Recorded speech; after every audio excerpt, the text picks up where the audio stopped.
Welcome to verbalonlife. My name is Noel, battling MS, and in this episode, I want to share a story with you guys. The more and more you go online and you hear some crazy stories, and all I remember is Cat Williams saying that in 2024, all truth is going to come out. Hello?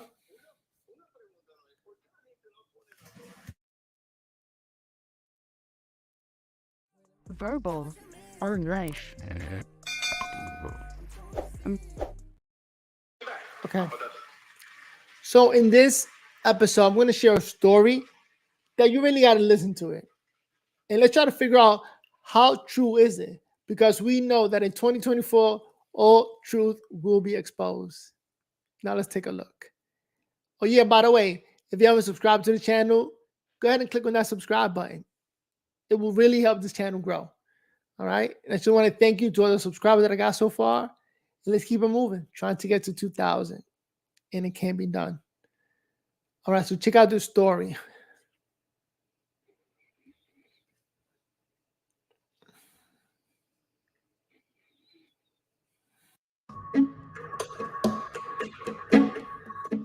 So this story is the reason I stopped making content for 5 years. You guys remember when all those Vine stars and skit Instagrammers moved to LA in like 2015-ish? So I wasn't a huge creator at the time, but I was there and around it all as all of that stuff was happening. I moved from Chicago to LA 3 weeks after high school with like $2,000 in my pocket that I saved up working at Steak and Shake with this other aspiring creator named David. I was much more into editing and being behind the camera at that time, and he was much more into Vine and vlogs and being on camera. That time of our lives was absolutely crazy. Everybody was broke, posting anything we could onto YouTube to get some attention. I happened to get a spot at the now notorious 1600 Vine Apartments, and David got a spot a little bit closer to USC. Everyone was collaborating with everyone, and it was the era of clickbait YouTube. And to be honest, it was extremely fun for the first few months, until Hollywood started to notice that influencers were the next big thing, and that the landscape of the industry was changing. And we started to get invited to more exclusive parties and events, where it seemed as if old Hollywood was almost grooming new Hollywood. And there was rumors of this one gathering that was happening on a monthly basis, where it seemed like anybody that got invited saw a massive jump in their numbers, secured huge brand deals right after attending. But apparently this gathering worked on a buddy system. Someone had to vouch for you and bring you as a guest. And by blind luck, me and David ended up getting invited. Some talent agents saw me and David shoot a silly skit at a random party. He didn't invite us that second, he just told us that he saw something special in us and took our contact information. And listen, people do that all the time in LA, but this guy had a different feel to him. He wasn't trying to convince us he had connections or hype himself up like everybody else does. He was just super calm and had a sharp way of speaking that demanded respect. He was extremely brief, and after getting our numbers, he just said, "Look out for the invite," and walked away. And this is where it gets weird. I never gave this guy my address. I only gave him my number. But I ended up getting an invitation by letter. And at the time, I thought that that was so cool. But in retrospect, as an adult looking back at it, that alone was a huge violation of privacy and a major red flag. But at the time, when I tell you I was absolutely buzzing with excitement. When I got it, the letter was so extravagant and detailed. It was gold with black and red lettering that read something like, "Your talents have been noted, your name has been endorsed, and I'll never forget this part. The dreams you've been chasing are a night away through the seventh heaven." And the address.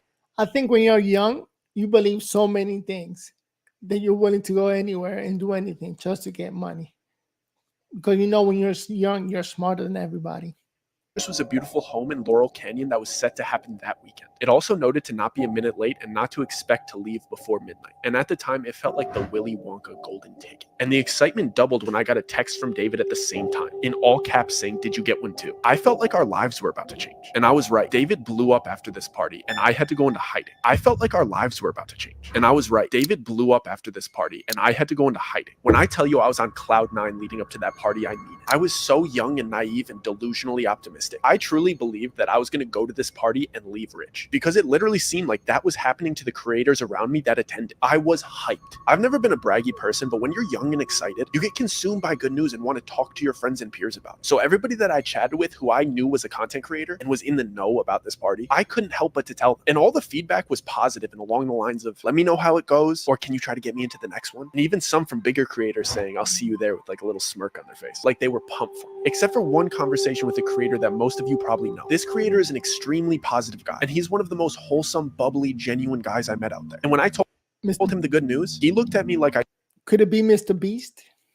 told him a tsunami was headed towards the building. The usual joy that this man brought to every conversation turned into real fear and concern, and he made me leave the lobby and come up to his apartment before explaining anything to me. Like he was scared that somebody was going to overhear our conversation. When we got up to his apartment, he was just pacing, like he had no idea how to start this conversation. But when he finally spoke up, all he said was, "Listen, Doug, I know you're excited, but I'm begging you, please do not go. That man is not who you think he is." He was being so frantic, and I could see tears welling up in this guy's eyes. But I was young, and I thought that I knew everything. I didn't even think the talent agent that sent us the invite was important. I was interested in the connections, and I didn't really care if the talent agent was shady or if his intention was to sign me to a bad deal. I thought I'd just say no to any bad contract that he tried to send me, but still get to reap all the benefits of the party. So I tried to pry a little bit and ask follow-up questions, but all he gave me was, "I have a friend who went, and he hasn't been the same since he didn't cooperate. I don't know what he saw or what they did to him, but Doug, I do not want to see that happen to you. I don't know what he saw or what they did to him, but Doug, I do not want to see that happen to you." I start reassuring him that they won't make me do anything that I don't want to do. I don't even drink, let alone take any party favors. So peer pressure isn't much of an issue for me.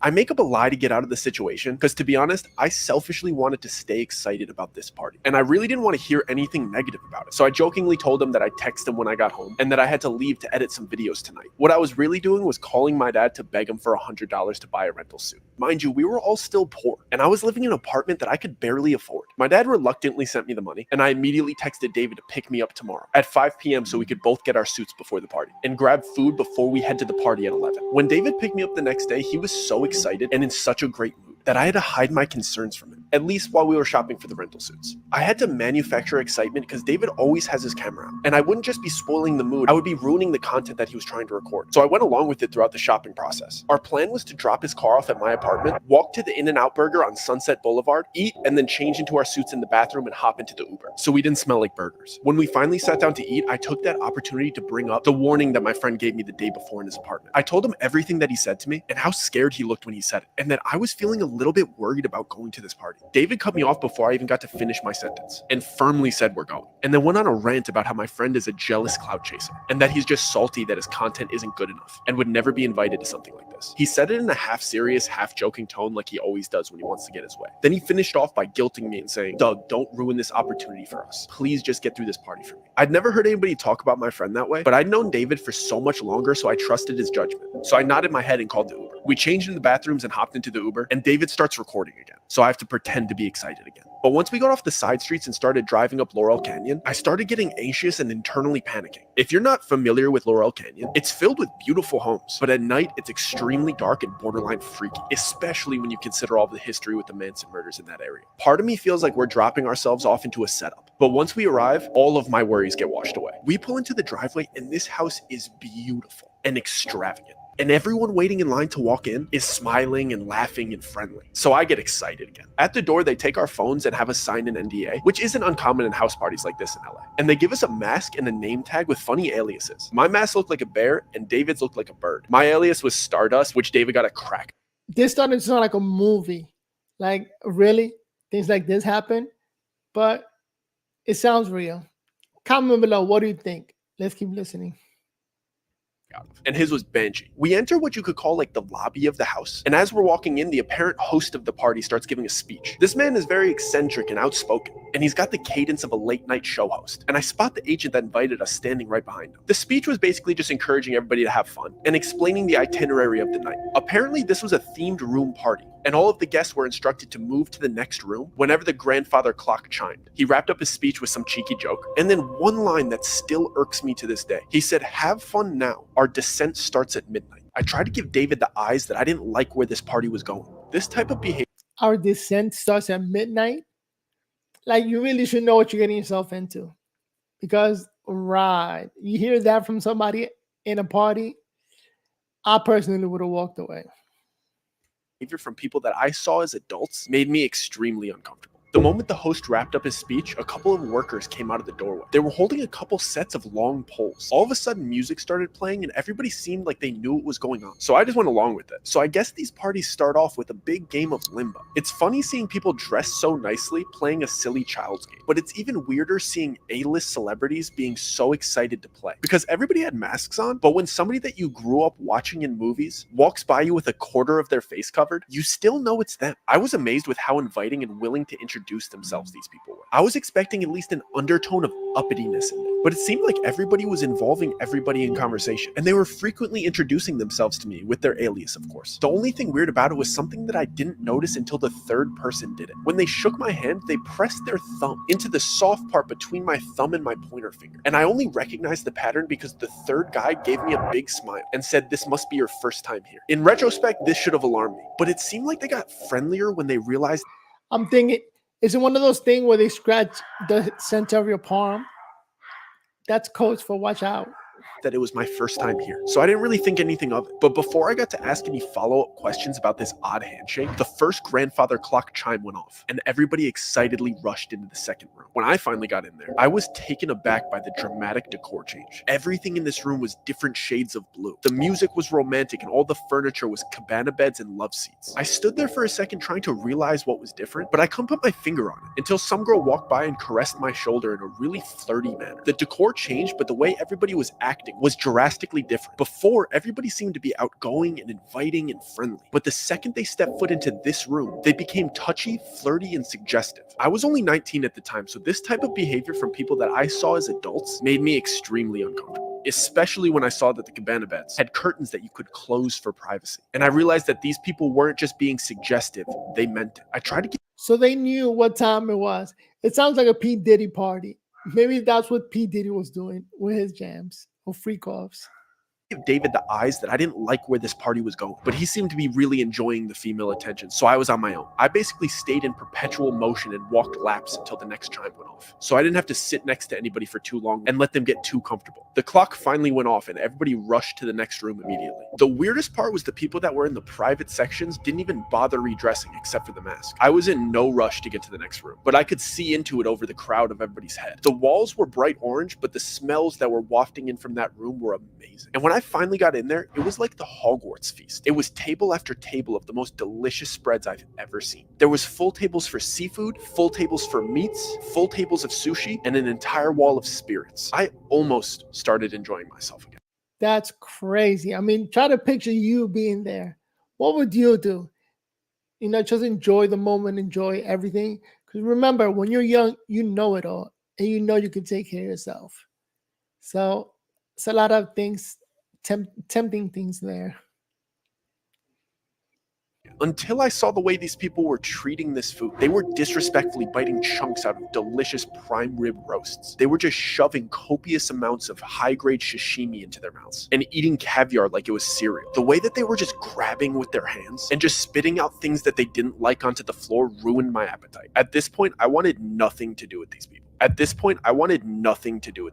So I went up to the only familiar face in the room. The agent that invited me was the only other person not eating. So I approached him and lifted up my mask so he'd recognize me, considering we'd only met one time. Before I even got out my greeting or got my mask halfway off my face, he abruptly pressed my mask back into place and sharply said, "Mask stay on till the 6th room." He did it in a way that seemed like I was embarrassing him for not knowing the rules. So to ease the tension, I jokingly replied, "So we're only halfway there, huh?" He didn't laugh or make eye contact. He just dismissively replied, "I encourage you to engage in the festivities. A slow drip is better than a flood." He started to walk towards the door as the clock chimed for the next room, like he knew it was about to go off. I didn't like that interaction at all. He's the one that invited me here, and he seemed to have no interest in talking to me. I just kept going over what he said the entire time while we were in the next room. This room was yellow and basically just a casino. I wanted to talk to David privately and let him know that I wanted to leave, but he seemed to just be caught up in the momentum of the party. Plus, there was a roulette table in the room, and David's freakishly good at roulette. So at this point, the winning streak that he's building is the center point of the party. I can't Again, this sounds like a good movie. This guy should be like a Hollywood writer. fully focus on what the agent said to me because I have to pretend to be excited about David's winning streak in a fake casino where you're not actually winning money. And like clockwork, the chime goes off. The entire party starts rushing to the next room again, and the vibe changes dramatically. I'm the last person to walk into the bright red room. This room didn't seem to have a specific activity like the others. It was just empty and bright red, and everybody was whispering to each other. For a split second, I thought it might be a big game of telephone or something. It sounds like everybody knew except for him. I mean, I'm trying to think back. Have I ever been in that position? Sounds crazy. What would you do? Comment below. Let's keep listening.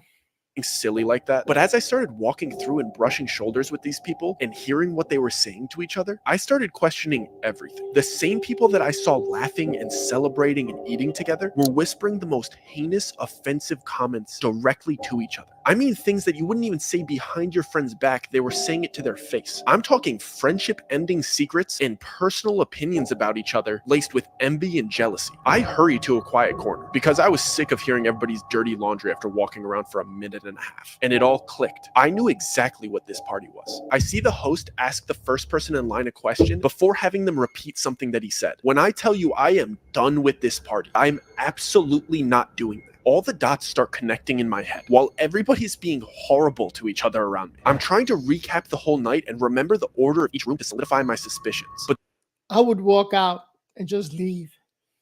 the chime for the next room goes off. This time, everybody gets eerily quiet and calm, like they got all of their venom out. The host of the party announces for all of the newcomers to come to the front. All of the attendees form a single file line in front of the next room's door. There's about 10 other newcomers in front of me and David, and the agent that invited us is standing to the left of the door, and the host of the party is standing to the right. The host has a pile of books on the table next to him. I see the host ask the first person in line a question and then grab a book based on his answer. He would present the book to the person and place a diamond-shaped metal symbol on top of it before having them repeat something that he said. Then he'd take their mask off and let them enter the next room. I couldn't make out exactly what he was doing until there was only 2 people ahead of me in line. The books were Bibles, Qurans, Torahs, and so on. He would ask the person, "And which one is yours?" Whichever they chose, he'd grab it and place the metal symbol on top of it. He'd have you put your hand on top of the metal symbol and then repeat, "I am my own God. I bow to nobody but myself." When I tell you I am done with this party, and I whip my head around and I tell David I am absolutely not doing that. David whispered back in a joking tone like he always does, "Dude, it's just a party. Who cares? I'll see you in the next room." And he skipped me in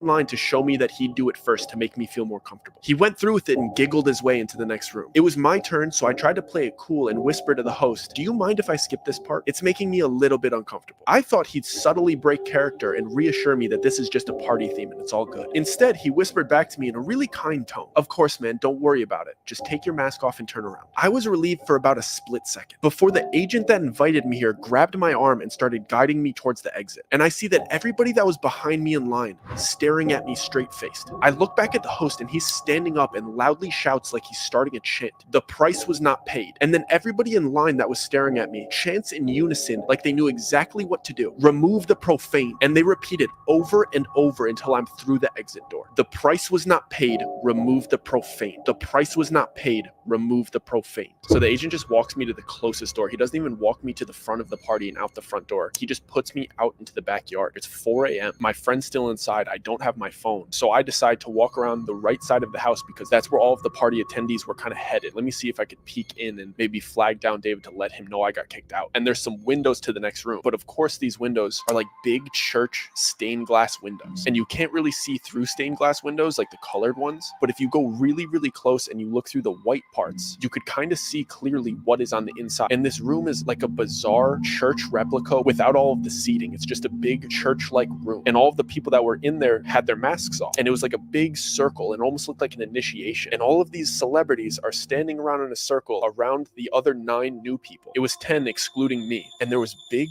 TV grade cameras recording. And it looked like the group of celebrities and everybody else that was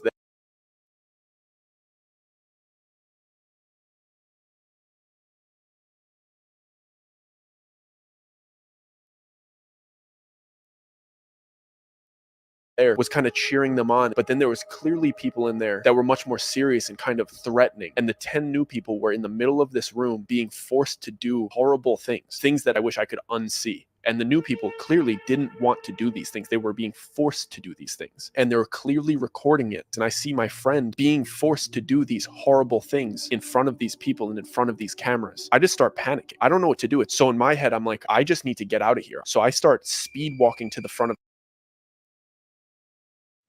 It sounds like a P. Diddy party where he got camera in every room and everything is being recorded.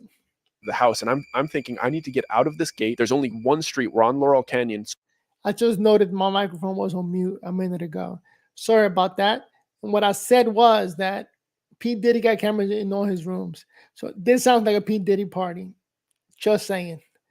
So it's either I go left and start running towards Studio City, or I go right and start running towards West Hollywood. I'm not about to go knock on other people's doors. I'm just trying to get back to like civilization. And I'm trying to remember if we're closer to Studio City or if we're closer to West Hollywood. I don't even know. As I get to the front of the house, one of the employees is standing there, and he's standing in front of a car, and he has my phone. I'm not sure if he knows that I just saw everything, so I'm kind of standing there deer in headlights, but he just politely goes, "Here's your phone and here's your ride. Don't worry, the driver will take you home." So I take my phone and I sit in the car, and I'm trying to gauge to see if this driver has any malicious intent, but he doesn't seem to. And within the first 3 minutes, I know that they don't think I saw anything. They were just getting my stuff prepared and my car prepared to take me home, because they're under the impression that I didn't see anything too bad, and I got kicked out before any horrible things started happening to people inside of this party. So I get in the car and I'm checking my phone, and my phone was fully charged when I got here, so I don't know what they did, but my phone won't turn on. I have to sit through this 30-minute car ride. One of my best friends is back at this party getting mistreated and recorded doing horrible things, and I can't tell anybody. So I get through this 30-minute horrible, suspense-filled car ride, thinking about all of the people that were so nice to me inside of this party, and the whole intent of this party was to butter me up to get me to do these horrible things. And That's crazy. Again, it sounds like somebody recording everything to hold it up against you. You being a regular young person. Crazy. when I finally get back to my apartment, I run upstairs, I plug my phone into the charger, and the first texts that come through are from my friend Joe. And I completely forgot that my friend Joe was coming to visit me. He was coming on a little mini vacation, and I was going to play tour guide and show him around the city. So now I'm thinking I only have like 4.5 hours to sleep before I have to go pick up my friend from the airport. And I still don't know if my other friend is okay. So I'm blowing up David's phone because he's still at this party, but I set a timer so I get to the airport to pick up my other friend. So I barely get any sleep. I drive to LAX to go pick up Joe, and I drive him back to my apartment. And when I'm coming back into my apartment, David's in the lobby and he's talking to some other big creators, like bouncing video ideas. It's like 9:30, 10 a.m. at this point. So we're just kind of having coffee by the cafe and chatting. I tell Joe to go upstairs to my apartment and drop off his luggage. And I go ask David if I could talk to him really quick. I'm clearly very distressed and he's being very jokey with me. And he doesn't seem like anything bad happened. And he's just kind of making fun of me for getting kicked out of the party. I'm just letting him talk for a little bit. And I finally tell him I was looking in through the next window. I saw what they made him do. And I was just asking him if he's okay. And the second I said that, he immediately switched on me. And he started damn near cussing me out and saying friendship ending things. And his eyes turned from happy and giddy to filled with almost fear and a little bit of betrayal. When he stormed off, he pulled out his phone and he was calling somebody as if he was like reporting something back to them. I immediately start freaking out. I assume that he's telling them that I saw what they did. And now I have my friend upstairs who thinks he's just on vacation when I just saw hyper successful, rich people doing unspeakable acts, and they have all of the resources to come after me. They know where I live, and David isn't even on my side because the dirt that they have on him now. I have to pretend that everything's okay to Joe because he flew all the way out here for a vacation, and I don't even really know how bad the situation is. I don't even know how to tell. You know, with everything that's going on in the news about the P. Diddy party, I'm starting to feel like this could have been true. You know, a crazy party where they're recording everything, doing weird stuff, and just putting fear into the people at the party. Him about everything that happened the night before, and I promised Joe that we are going to go to Runyon Canyon this morning. So he goes and changes into hiking gear, and I drive him over to Runyon Canyon. We do the hike for a few hours, and when we come back and I check my mail, there's another letter from these people, and I take it to the bathroom because I don't even want Joe to see it. And it's a screenshot of the surveillance footage of me looking in through the window and a little handwritten note, just a reminder of the worst mistake you've ever made. Curiosity killed the cat. And I start freaking out. I know that David just betrayed me and told them that I saw, and now they have proof that I saw. Now I'm just a walking liability to them, and now they're threatening me, and that was the worst mistake that I've ever made, and insinuating that curiosity killed the cat. I'm the cat, but it's still not enough to tell Joe about what happened. So I just go on with this charade, and I'm just playing tourist, bringing my friend around the city. And the first day, nothing happened. And to this day, I firmly believe that the only reason they didn't do anything to me is because Joe was there with me that whole week, and he had just finished the police academy, and he was officially a police officer. So I think me being with him is the only thing that kept me safe, because they weren't willing to do anything to a police officer. And I knew for sure they were keeping an eye on me the next day, because Joe asked me the night before if I had half and half for our coffees the next morning, and I didn't have any half and half, and he just jokingly said, who has coffee and doesn't have half and half? It was a conversation in passing, it was a joke, and the next morning we woke up and there was a full half and half in my fridge. And the only reason I noticed that is because Joe said, thanks for running out early and grabbing half and half, you didn't have to do that. I was kidding. I didn't go and grab that half and half. I knew that somebody was not only listening but entered my apartment that night. while we were asleep. And then they started to do these things that only I would notice. Things that if you told anybody, they would look at you like you were crazy. Each night that we came home and we were just winding down and watching TV, I would go to turn my TV on and the remote control wouldn't work. And I would check the batteries and the batteries would be switched from positive to negative and negative to positive. Like they came into my house and just flipped my batteries. That's weird.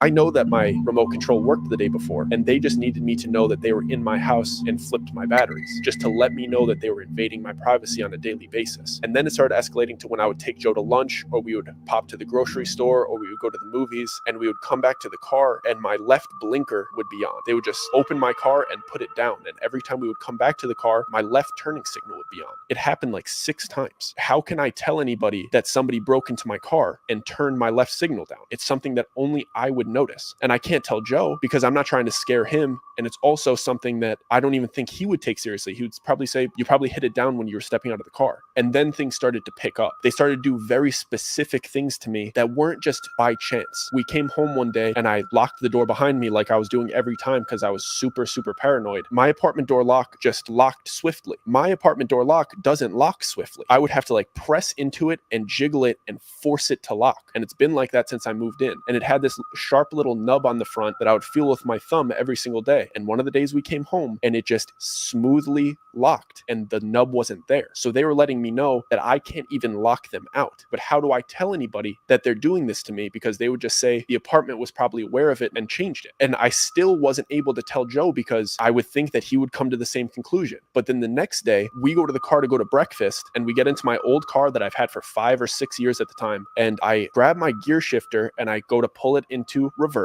and it smoothly goes from park to reverse. And my gear shifter doesn't smoothly go from park to reverse. You have to wiggle it in a certain way. You have to press the button with your It's one of those things like who would put in all that work just to mess with this one guy? And how many people were they doing it to? thumb in a certain way to get it into reverse. I only know this because I drove this car every single day for 5 years, and this gear shifter is pretty much broken. It's an old car. And that morning I got into my car and it smoothly went from park to reverse, and the wooden finish on the gear shifter was different. Mine had scratches on it and this one was brand new. So they were telling me not only are they able to just break into my car and turn the left signal down, they're also willing to manipulate my car. Now I know for sure Joe isn't safe either, and me not telling him these things puts him into danger because I'm driving him around in this car. And if they could change my gear shifter, why wouldn't they be able to cut my brakes? So I basically just break down and I have to tell Joe everything from start to finish about this weird party with this weird agent and the little things that I've been noticing all week, and that this was the last straw. And Joe believed me because we used to drive around in my car together all of the time, and sometimes he would drive my car. And he made me promise that I did not get that fixed. The gear shifter was still broken yesterday and it's fixed today, and I didn't do that. So that won him over, and he basically said, we need to get out of here. It shook him too. He didn't like the idea of these people in the house. When I Yeah, like who is putting in the time to get that one person? Because I'm assuming you can only assume if they're doing it to him, they're going around and doing it to everybody from that party.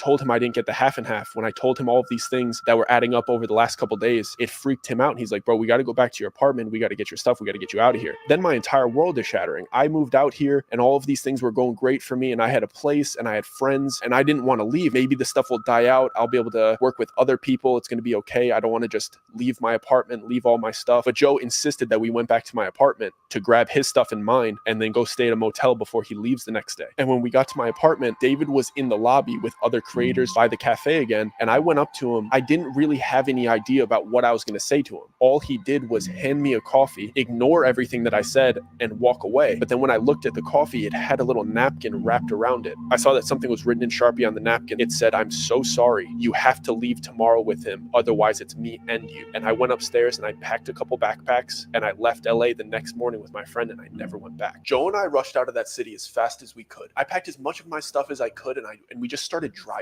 We were both genuinely scared for our safety at that point. So we decided to skip Joe's scheduled flight and just drive to Las Vegas. And then we were just going to fly home from there. There was something that just felt comforting about being out of the state. Not to mention, Joe wanted a real briefing about what went down, because I had just basically told him the cliff notes and begged him to believe me so that we could pick up and leave as soon as possible. For the first 2 hours of the drive, we primarily kept our heads on a swivel and just made sure that we didn't take any wrong turns to further extend this trip. There were a few cars that made me feel like we were being followed, but it was just my paranoia enhancing an A-type personality driver into a stalker. Once we were out of California state lines and into Nevada, we could both finally exhale. I felt real relief wash over me for the first time since I got kicked out of that party. We stopped about 15 minutes into Nevada at a pit stop. We used their Wi-Fi to book a hotel for Vegas that night, along with the plane tickets for the next morning. Once we had our escape plan fully booked, Joe just started laughing, and I couldn't help but just start laughing too. We shared a lot of crazy stories growing up, and we always seemed to find ourselves in sticky situations together. So it was just hilarious that his fun trip to visit me turned into this. It felt really good to laugh about it because it made me feel like it was finally over. We got back into the car to continue our drive, and Joe playfully said, "So you have 1 hour to explain to me why we're fleeing Los Angeles over some half and half and a gear shifter before we get to Vegas and we make this trip worth it." I realized how bizarre this whole situation must have looked from his perspective. He flew in for a fun vacation and arrived to see his friend in a crisis. As I started to explain to him the series of events, things really started to click for me, especially with his input as a police officer. I'm going to recap some of the events that I had already explained, but with the conclusions that we came to together. Clearly, the man that invited us to the party was a predator, and we were just perfect targets for him. We were young kids with enough of a following on socials to influence all of the other young creators in the area. We had just made a major change in our life by moving across the country, and we were Some people will do crazy things just to blow up as a YouTube creator.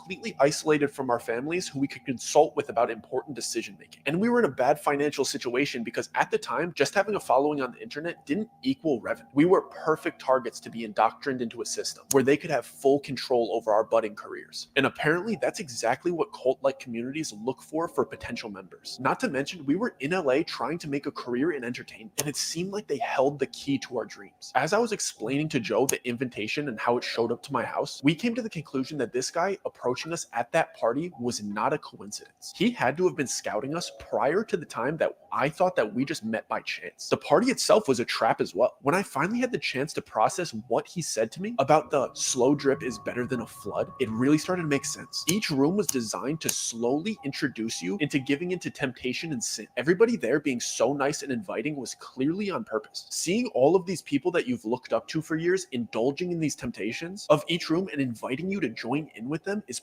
perfect peer pressure. You don't want to let your idols down, so you voluntarily engage in an activity in each room that just gets progressively worse and worse. And of course, they start with flirtiness and overeating delicious food. And of course, spirits, because those things are so easy to give into. But the temptations of the night keep getting worse as you go on. He wanted me to feel the slow drip, so when it was time to commit the heinous acts of the sixth room, it didn't feel like a flood. It's clear why they kicked me out when they did. I wasn't indulging the way everybody else had. And when it came to the time to defame my religion, it was the last straw. Most people, like myself, would think it was just part of the party theme, but to them, it's the test to see if you're broken down enough to defame your religion for the fun of the party. That's why the sixth room was the flood. It was dramatically worse than the rooms that I had experienced. And the only way somebody would give into the peer pressure to do what they were doing in that room is them being primed to do so with everything that happened before and had just spoken the words that they're not God-fearing. I realized that the people that would go to that party didn't just blow up overnight because of the power of that little cultish group. They scouted young creators like myself and David, who they believed were going to blow up regardless of their help, and get them to commit heinous acts on camera. So when they did eventually blow up, they had the perfect blackmail on them to control them. They would try to get to you early, so before you were making money independently, so that they could control you. Because if you were already established and wealthy, why would you even care about going to a party like this? You just don't care. It's too late for them to infiltrate your life. Do they help you with big collaborations? Yeah, but these collaborations are built off of fear and trauma. That's how they keep their group so tight. You can't get into this group unless you also do these horrible things. They kicked me out and let me leave because they thought I actually didn't see anything too bad. From the outside perspective, I had just gone to a cool A-list party in a beautiful home filled with beautiful people and amazing food. I couldn't say anything bad about it publicly without sounding bitter that I got kicked out. That's how groups like this need to operate. From the outside looking in, it has to look amazing and wonderful to be a part of. From the inside, they need blackmail that's so bad on you that you can never speak out against it without getting your reputation destroyed. It made sense why they went after me the way they did. They need to do things to me that only I would notice because they couldn't be seen openly harassing. It would make them look bad. So they had to infiltrate my privacy and scare me secretly. I still don't know how far they would have gone to get me to leave the city. If they would get violent or try to get me to fall victim to an accident. But they wanted to scare me out of the city. And I thought back to my very kind friend that warned me about this part and how secretive he was being about how much he knew about it. He couldn't just openly say how weird those people were because it would make him a target. He just knew that if he kindly declined their offers and acted like he knew nothing about them, he could go about pursuing his career unbothered. And it really made sense why they would target potential big creators as well. Because if the kid with the most clout is a part of this group, and the only way to collaborate with him was to go through the same indoctrination, they would be able to control an entire generation of creators. To be honest, they're very good at what they do. There was a clear system that they followed, and the way that they approached harassing me out of the city, it was done at a professional level. Joe told me that it's called gang stalking, and that most of the time it actually isn't happening. And what I mean by that is most of the time that somebody reports that a crime like this is being committed, it's actually a paranoid schizophrenic having an episode. So they harass you in a way that even the police department would consider it a mental disorder, opposed to gang stalking. Everything about the way these people operate is cult-like, and everything that they do is intentional. I was never even a conspiracy theorist or anything like that, but my perspective on show business and Hollywood completely changed on the way to Vegas. All the dots connected, and I saw how truly evil some people in that industry actually are.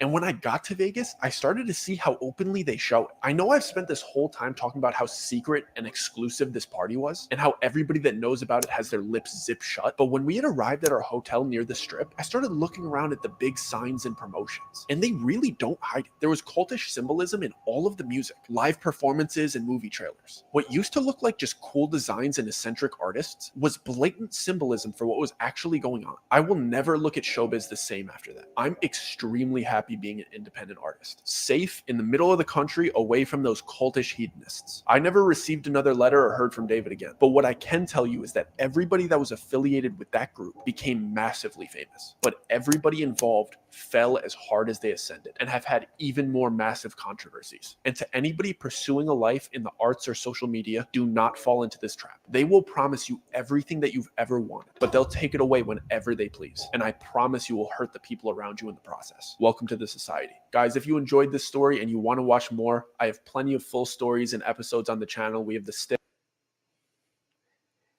The man sounds like a good storyteller. That sounded like a good story.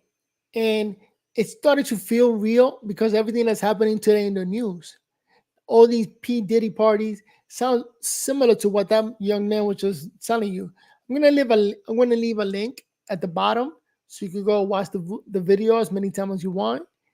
But I think it was a really interesting story. The man is a good storyteller, and I just wanted to share that with you guys. My name is Noel, battling MS here at Verbal on Life. Please be verbal. Leave a comment below. What do you think? Do you believe him or not? Or which part of his stories do you believe?